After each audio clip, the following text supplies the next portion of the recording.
phase 1 trial in just over 1,000 people of this vaccine designed by Oxford University and now partnered with AstraZeneca. And the results are good. We're seeing a good safety profile across a large number of people. And very importantly, we're seeing strong immune responses. What does it mean for a potential timeline? What are the next steps? If the immune responses are strong, that suggests that the vaccine is more likely to work. It doesn't prove that it will, but we try and extrapolate from preclinical data, from all the clues we can work out from what we're seeing in the immunological detail. And frankly, we're encouraged.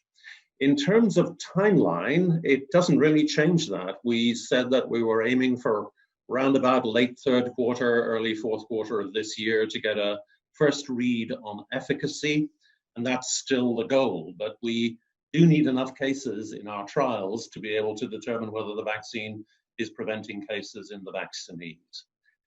So that's still maybe October time, something like that. Is it also difficult in the testing, Adrian, to figure out, okay, we know that the fatality rate for younger people is statistically not zero, but it's extremely low. I think the CDC here in the United States, of the 121,000 or so pure COVID fatalities, 844 have been under the age of 34. So 0.6%.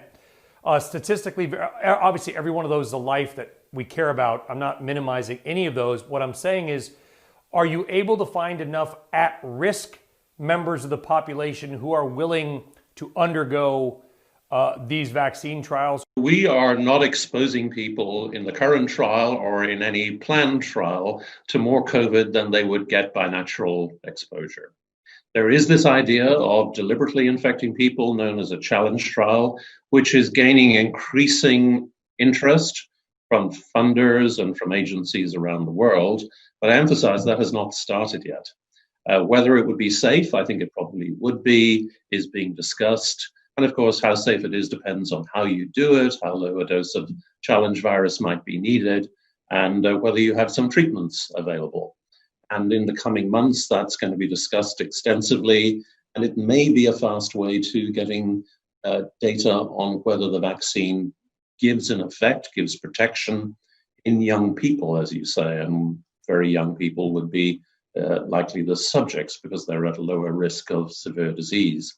But that's not what's happening today. Today, we're reporting on a large vaccine trial in 18 to 55-year-olds in the UK, showing that the vaccine looks pretty safe and is very immunogenic, stimulating both arms of the immune system.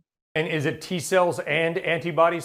Absolutely, yes. So this vaccine technology is particularly designed to induce T cells. Some vaccines really only induce antibodies. Ours induces antibodies at good levels, but also T cells measured in various T cell assays. And that's becoming of increasing interest because we observe people who recover from COVID disease and have very, very low antibody levels, but some detectable T cells. So it looks to many of us as if in natural infection, T cells are contributing to protection. And therefore, we'd like to mimic that by vaccination. And that's exactly what we're seeing with this particular vaccine. So what are the next steps? The next steps are to ramp up the numbers in our phase 3 trials. We are using both a single dose and 2 doses of the vaccine. It looks as if both give useful immune responses, even though after 2 doses we see stronger immune responses.